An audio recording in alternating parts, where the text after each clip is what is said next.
Alhamdulillahilladzi anzala as-sakinah fi qulubil mu'minin liyazdadu imanan ma'a imanihim. Allahumma salli wa sallim wa barik ala Muhammadin wa ala alihi wa ashabihi ajma'in. Ya Allah, golongkan kami jadi ahli tawakal, hati yang hakul yakin kepadamu ya Rabb, sehingga hati ini tidak pernah berharap dari siapapun, dari apapun, karena yakin hanya Engkau lah yang maha memiliki, Engkau lah yang maha mencukupi. Amin ya Allah ya Rabbal Alamin. Alhamdulillah, asma Allah yang kita kaji kali ini Al-Hasib dan Al-Kafi. Al-Kafi, Allah yang memberikan kecukupan. Surat An-Nisa, a'udzubillahi minasyaitonirrajim. Wa kafa billahi hasiba, dan cukuplah Allah sebagai pengawas atas persaksian itu. Nah, saudaraku sekalian, Allah yang menciptakan kita mengetahui segala yang kita perlukan, baik yang kita tahu maupun yang kita tidak tahu. Kita sendiri tidak mengetahui keperluan kita yang selengkapnya.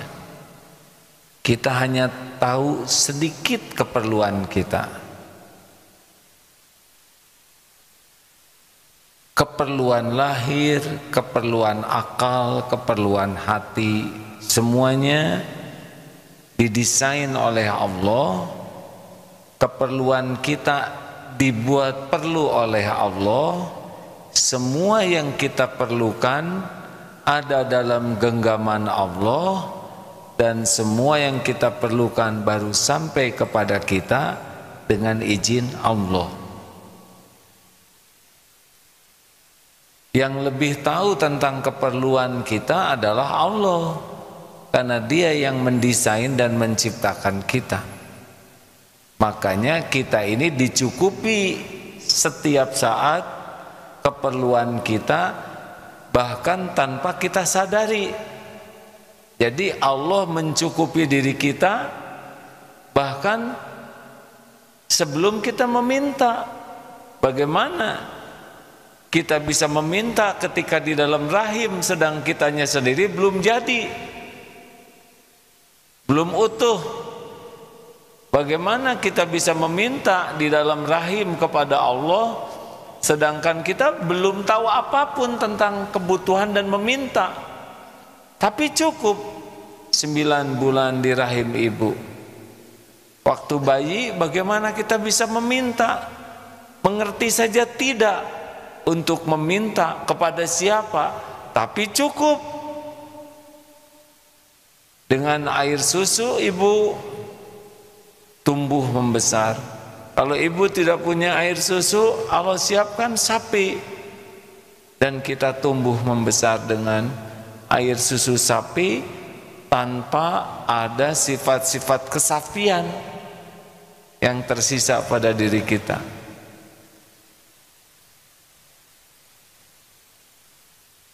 Jadi keperluan kita itu sesungguhnya dirancang oleh Allah. Ada yang kita tahu, ada yang kita tidak tahu. Sebagian besar kita tidak tahu keperluan tubuh kita. Kita tahunya sedikit keperluan kita. Nah, Allah menciptakan kita punya keperluan supaya kita meminta kepada Allah, mendekat kepada Allah. Jadilah dengan keperluan itu kita jadi dekat dengan Allah. Itu yang terpenting sebetulnya, bukan masalah kecukupan atau tidaknya.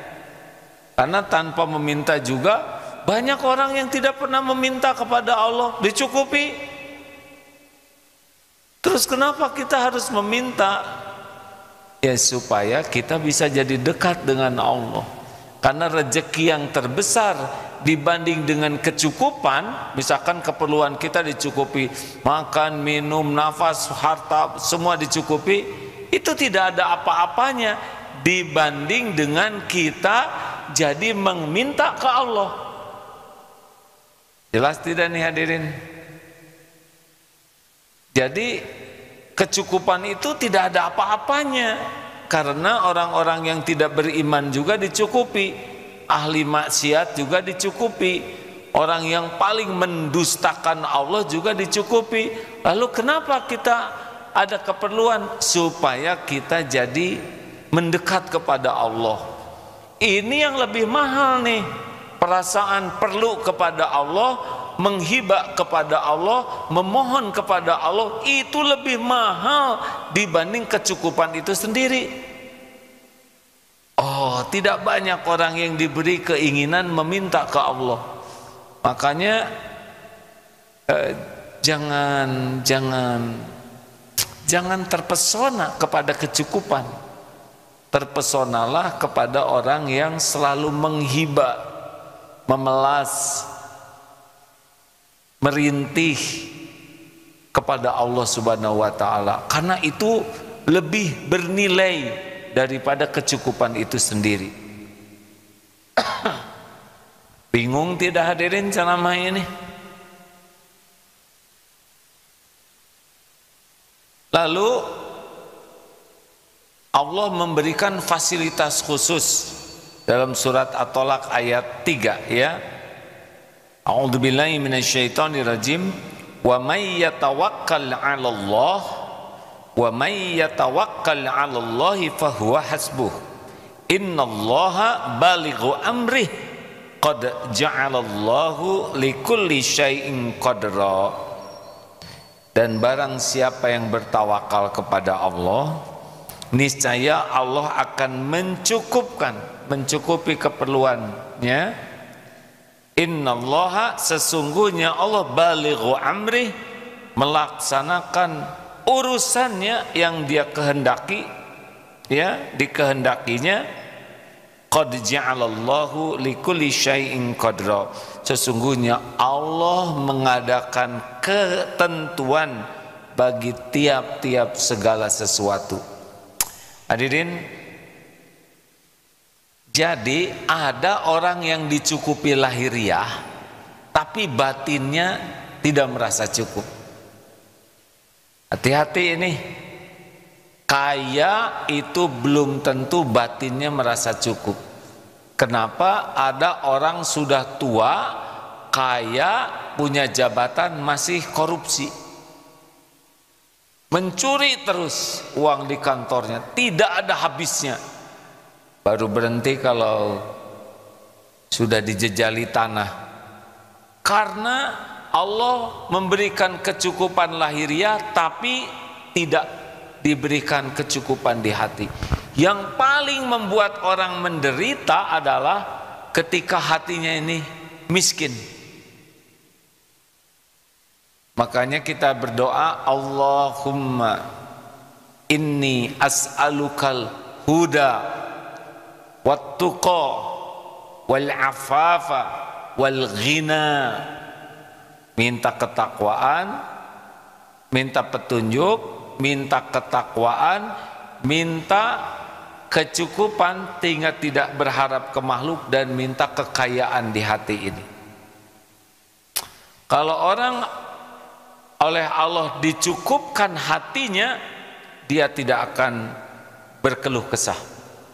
Walaupun rumahnya kecil, walaupun uangnya sedikit, walaupun tidak punya gaji yang pasti, walaupun tidak punya tabungan, walaupun tidak punya aset, tapi Allah bikin kaya hatinya, puas dengan yang Allah beri, dan yakin dengan janji jaminan Allah, dialah orang kaya yang sesungguhnya.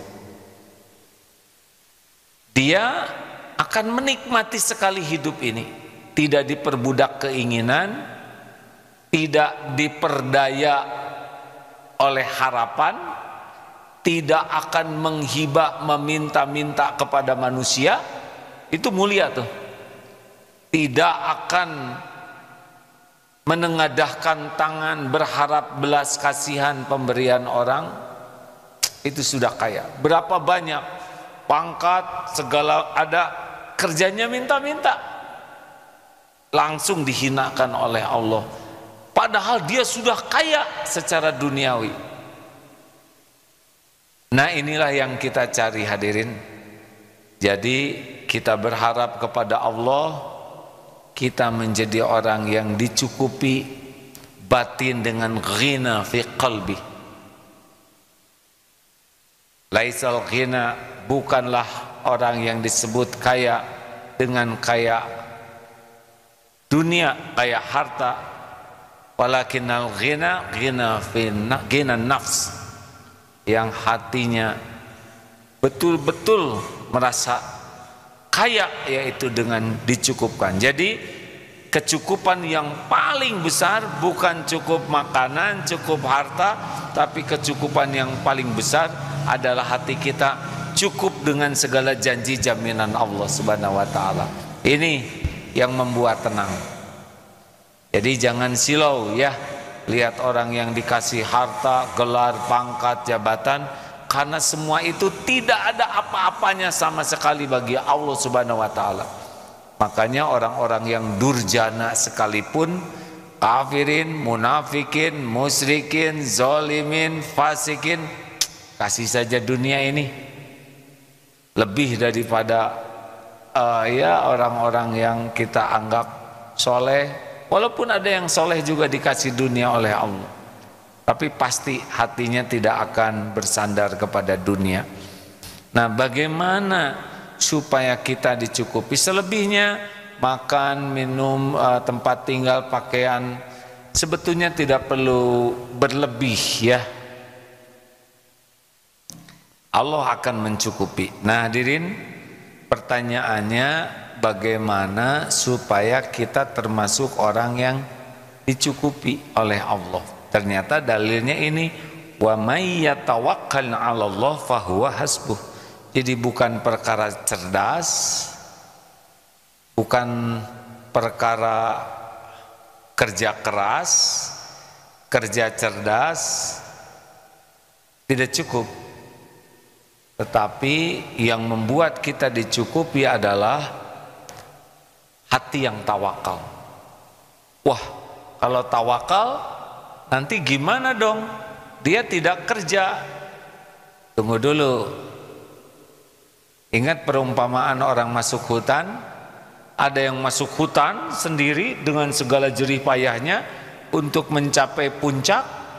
Ada yang lapor karena ada pengumuman, barang siapa yang memasrahkan dirinya kepada pemilik penguasa hutan ini, niscaya akan dicukupi, dituntun sampai ke tujuan. Yang satu jalan sendiri, yang satu memasrahkan diri. Sama hutannya, sama gunungnya, mana kira-kira yang paling efektif dan efisien ikhtiarnya? Yang jalan sendiri atau yang dituntun? Kan? Jangan sok ikhtiar hadirin. Ikhtiar tidak dituntun itu menderita. Yang benar ikhtiar itu adalah ikhtiarnya dituntun oleh Allah. Karena wa may yatawakkal 'alallah fahuwa hasbuh. Dicukupi itu bukan hanya kecukupan duniawi ataupun materi, tapi dicukupi hatinya dengan kekayaan batin, dicukupi ilmunya, dicukupi oleh Allah data, fakta, informasi, pokoknya keperluan apapun dicukupi. Perlu perlindungan dicukupi. Minimal hudita wa kufita wa wukit. Ini hadisnya.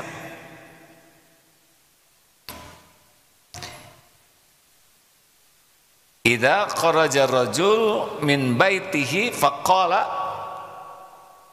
apabila kharaja rajul min baitihi, keluar seseorang keluar dari rumahnya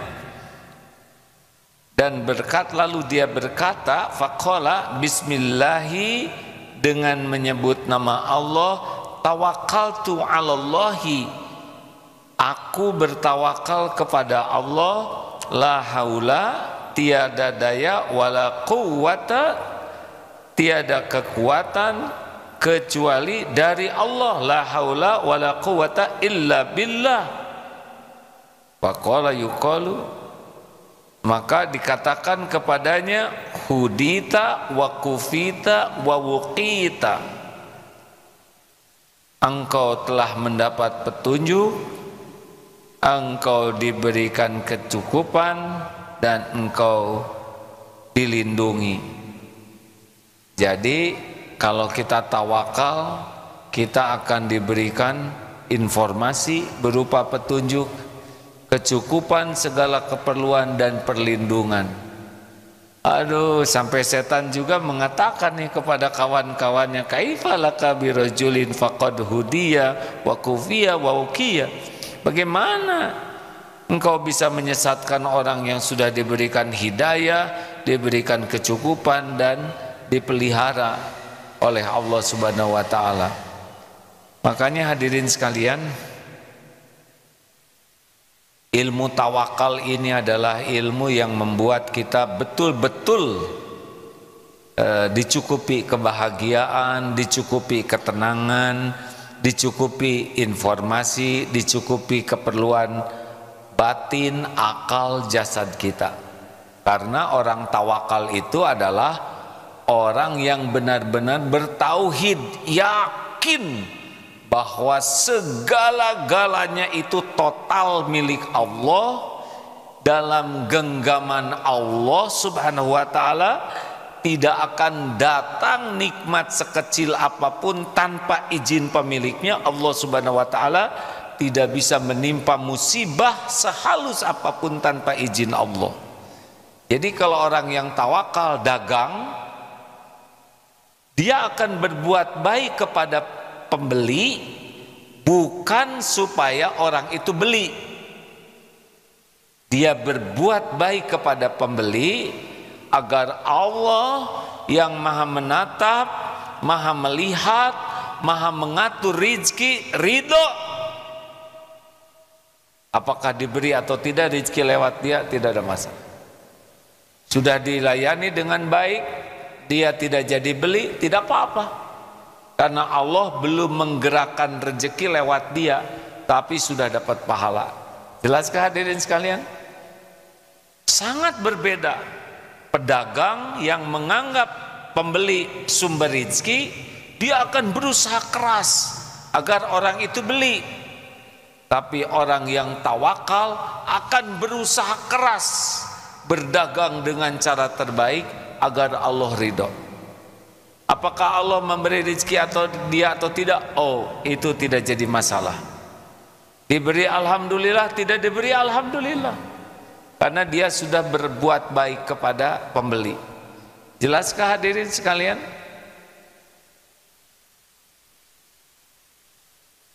Orang tua mendidik anak bukan supaya anak berterima kasih kepadanya, walaupun dididik untuk berterima kasih, tapi mendidik agar Allah yang menitipkan anak-anak ridho kepada kita sebagai orang tua.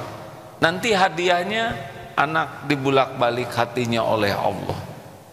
Mungkin akan ada yang kurang berterima kasih, terus saja berbuat baik. Termasuk suami kepada istri, istri kepada suami. Kalau mau baik, baik saja.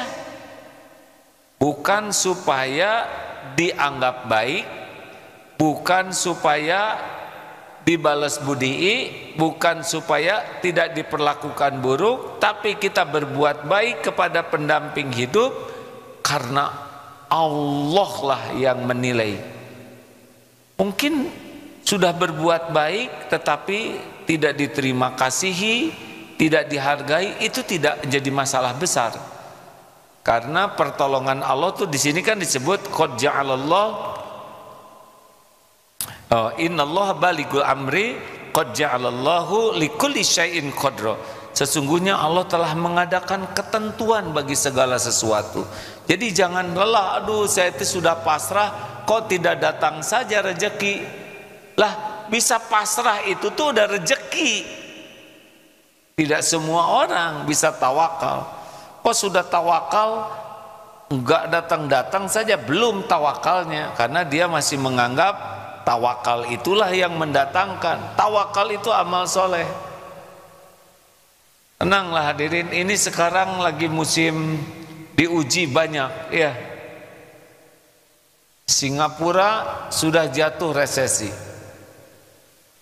Korea Selatan yang kuat ekonominya secara syariat sekarang sudah kena. Indonesia mungkin sudah, hanya belum diakui. Tapi penjamin kita adalah Allah Subhanahu wa ta'ala. Wah, kalau yakin Allah Maha menolong, saya mau santai saja. Nah, itu saya tidak tahu. Santai itu datang dari malas atau dari yakin. Justru karena yakin jadi gigih. Umar bin Khattab, semoga Allah ridho kepada beliau, tidak memasuki negeri Syams. Bukan tidak yakin kepada ketentuan Allah, tetapi beliau kembali ke Madinah dari satu takdir ke takdir lain. Jadi jangan ragu untuk menyempurnakan ikhtiar, hadirin. Gimana nih, saya di PHK, penghasilan berhenti, tidak ada yang didapatkan penghasilan. Tetap harus ikhtiar, jangan santai. Harus seperti burung, dia terbang mengepakkan sayapnya. Berangkat perut kosong, pulang kenyang. Tapi sekarang lagi physical distancing, tidak boleh banyak keluar. Kalau tidak memungkinkan keluar karena memang sangat berbahaya, jangan pernah ragu, ya. Allah Maha tahu keadaan kita, Maha tahu. Perbanyak amal ibadah yang bagus, istighfarnya diperbanyak, sholatnya diperbanyak, air mata tobatnya diperbanyak, sambil buka HP, kontak sana kontak sini, siapa tahu jadi jalan dari Allah terbukanya pintu rezeki. Belum kebuka juga, mantap, makan tabungan. Itu tabungan sudah disiapkan oleh Allah untuk situasi saat ini. Jadi jangan berat makan tabungan, karena tabungan itu juga rezeki dari Allah. Tabungan habis, manset, makan aset, ya. Jual. Apa yang bisa dijual, jual. Jangan takut, jangan sayang-sayang, karena aset itu pun rezeki kita yang dititipkan Allah untuk saat ini. Habis nih aset, tenang, karena tidak tenang juga sudah tetap habis. Allah tahu sudah tidak ada lagi yang dijual, ya. Mungkin Allah ingin membersihkan karena aset itu pernah dibeli dengan cara yang kurang berkah. Nanti ada waktunya. Pada waktu yang tepat dalam rencana Allah nolong kita pasti datang. Semua makhluk Allah yang menggerakkan. Tiba-tiba telepon, bro, kebetulan yang ditelepon ini namanya Subro. Bro, bisa bantu saya tidak? Apa yang perlu saya lakukan? Udah di rumah saja, tinggal kerjakan ini. Siapa yang menggerakkan orang itu? Allah Subhanahu wa ta'ala. Mau usaha, tidak ada modal, Allah tahu kita tidak punya modal.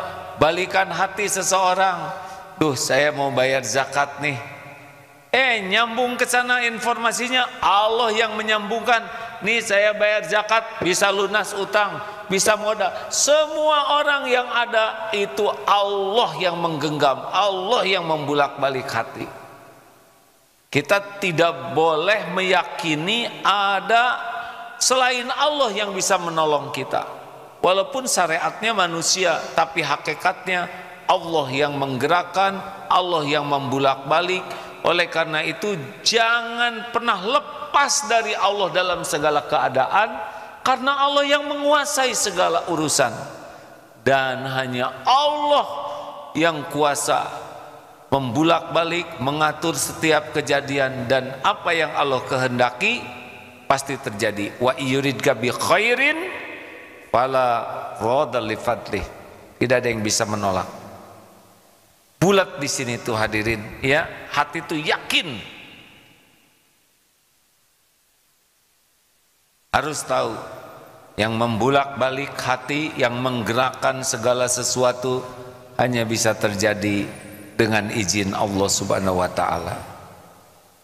Semua makhluk la haula wala quwata illa billah. Termasuk kita bisa taat juga dengan pertolongan Allah. Termasuk kita bisa menjauhi maksiat juga dengan pertolongan Allah. Makanya kalau ada di antara kita yang pemarah dan ingin berhenti marahnya, kita harus minta tolong kepada Allah. Ada di antara kita yang pelit, koret, kedekut, buntut kasir, cap jahe, minta tolong kepada Allah, dicabut kekikirannya. Saudara jatuh cinta kepada seseorang yang tidak mungkin secara syariat, minta ke Allah, dicabut cintanya. Saudara syahwat membara, jodoh belum ada, minta dicabut oleh Allah syahwatnya sementara. Oh iya hadirin, Allah yang menciptakan nafsu, syahwat, amarah, cinta. Dari mana kita tidak tahu itu ada pada diri kita? Ya, iya ya, kenapa kok saya jadi begini? Mungkin mata saudara berzina terus, sehingga pikiran dan nafsunya oleh Allah diberikan ujian. Tobat, jaga pandangan, banyak tobat, nanti mudah dicabut oleh Allah. Tidak ada yang sulit. Innama amruhu idza arada syai'an ayyaqula lahu kun fayakun. Termasuk takut. Kita mencemaskan sesuatu, nah yang kita cemaskan itu pasti ada dalam kekuasaan Allah. Kalau tadi harap, kalau sekarang cemas. Takut apa? Takut COVID. COVID sepenuhnya itu milik Allah, dalam genggaman Allah. Tidak bisa seseorang kena virus tanpa izin Allah. Maka kita betul-betul sempurnakan keyakinan kita bahwa pelindung kita Allah, sempurnakan akal kita, belajar tentang bahaya COVID itu apa, seperti apa bahaya virus ini, efeknya apa, bagaimana penyebarannya, bagaimana cara pencegahannya, bagaimana cara pengobatannya. Itu ilmunya, ilmu kedokteran, ilmu virus, ilmu milik Allah Subhanahu wa taala. Sengaja adakan ilmunya supaya kita belajar. Lalu tubuh kita menyempurnakan ikhtiar sesuai dengan keyakinan, ketauhidan, dan ilmu sunnatullah yang Allah sudah berikan. Jadilah kita bisa ikhtiar dengan sempurna. Tidak boleh hati yakin Allah yang menentukan musibah mah. Sok atuh kalau saudara yakin begitu, silahkan nyebrang, tidak usah lihat kiri kanan ya. Allah yang menentukan ketabrak tidak mah. Sok nyebrang. Ternyata terkabul dia kelindes ya. Dilarang membinasakan diri. Saya mah takutnya hanya sama Allah, tidak takut sama virus. Itu perkataan bisa benar tapi bisa salah ya. Sok atuh ke kandang singa, saya mah tidak takut karena singa. Berani dia ngomong begitu. Jangankan singa, soang, angsa. Ada. Saudara pernah lihat angsa seperti ini? Saya mah tidak takut ke angsa, tetap sambil lari ya. Tidak boleh berbahasa tawakal, tapi untuk menyembunyikan kemalasan kita, atau menyebut tawakal justru memperlihatkan kesombongan kita ya, atau ujub, merasa paling. Tidak boleh begitu, karena Rasulullah adalah orang yang paling tawakal tapi paling menyempurnakan ikhtiar. Waktu perang Uhud, beliau pakai baju besi 2 lapis, pakai helm, padahal beliau hakul yakin musuh-musuhnya itu milik Allah semuanya. Padahal beliau hakul yakin nyawa beliau Allah yang memilikinya. Tapi sempurna ikhtiar memang ibadah. Demikian sahabatku yang baik, besok sholat Idul Adha dalam suasana seperti ini, jangan ceroboh. Allah sudah memberitahu lewat keilmuannya. Aa yakin sekali bahwa adanya COVID ini bukan masalah konspirasi atau rekayasa. Ini benar-benar nyata. Ada yang menganggap remeh bahwa ini konspirasi, ini rekayasa, ini tidak bahaya. Mungkin beliau baru akan percaya kalau ditakdirkan kena ya.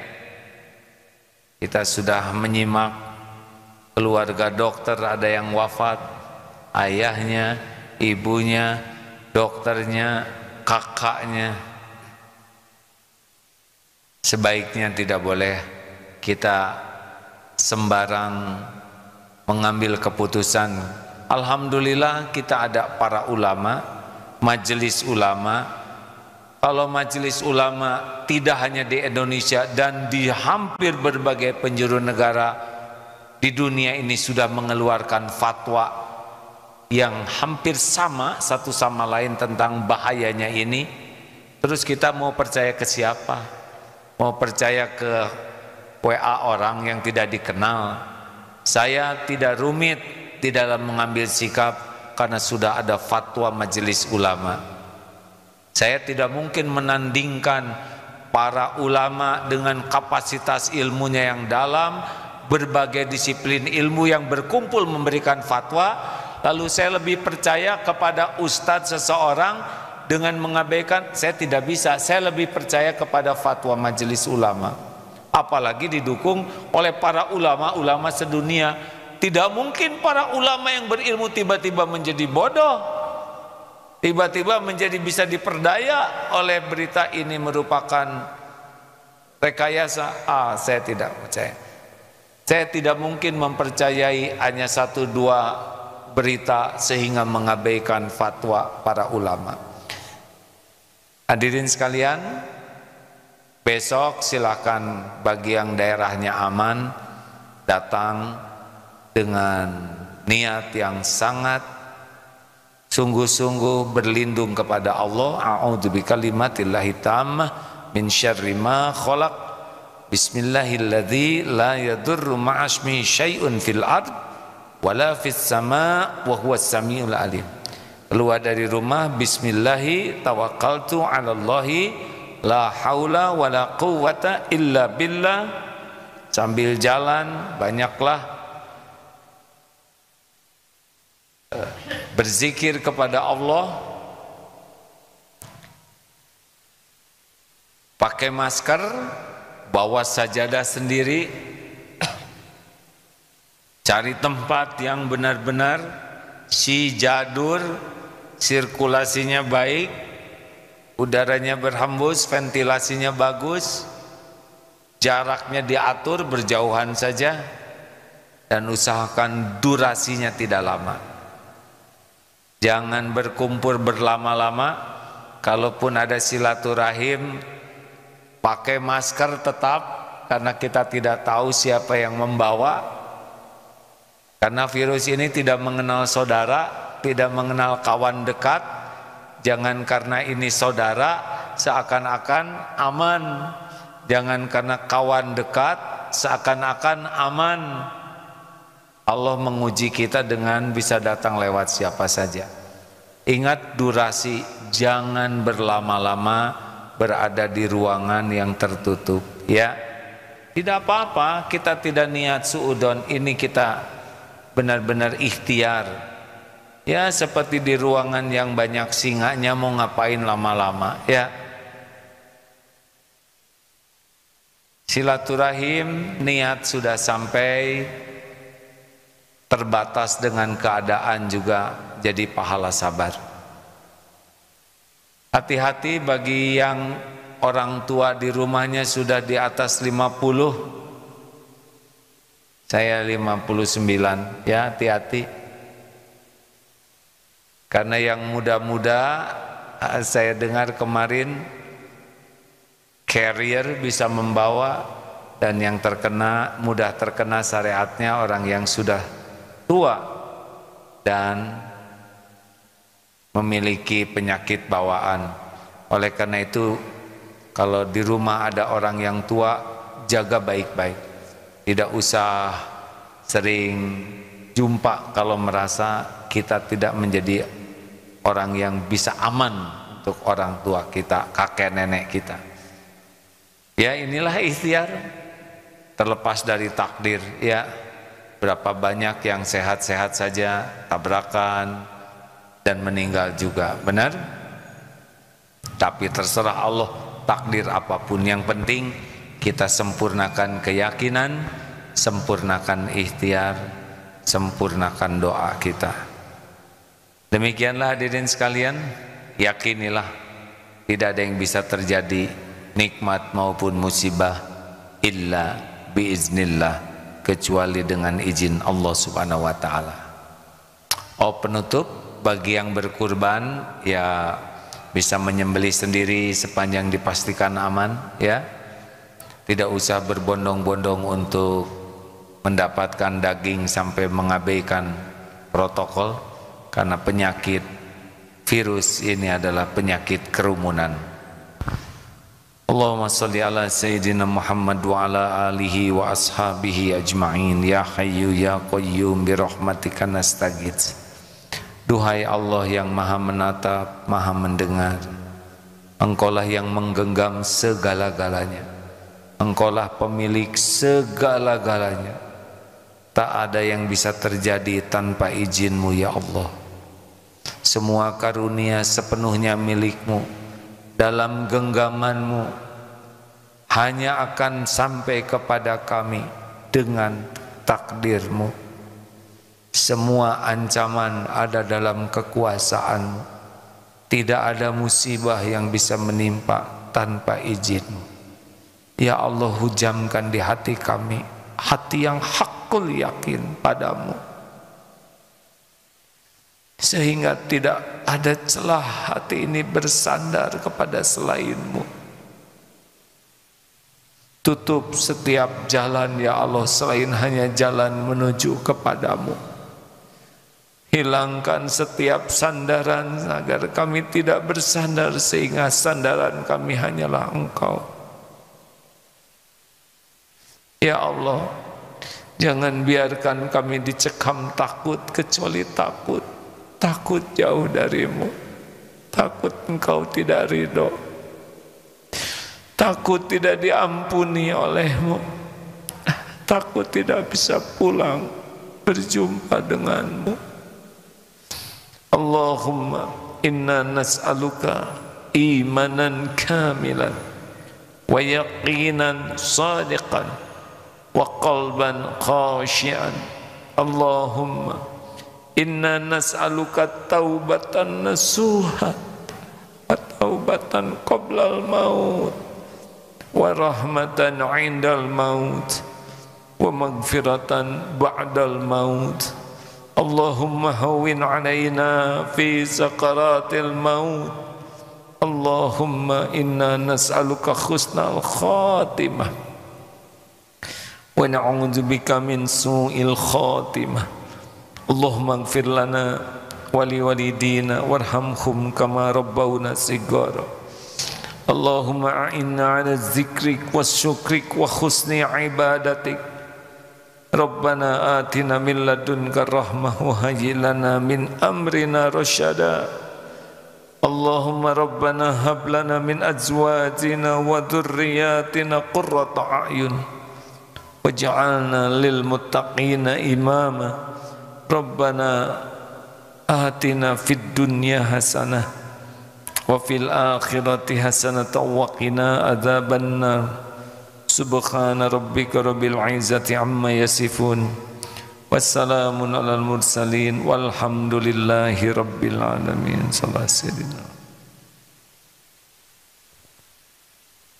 Hadirin, Allah Maha mengetahui hati kita.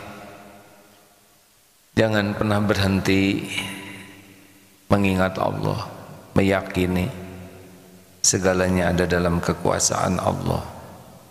Segalanya hanya bisa terjadi dengan izin Allah. Pasti ada masalah dalam hidup ini, agar kita sangat rindu pertolongan Allah. Kita tidak dirancang menyelesaikan masalah sendiri.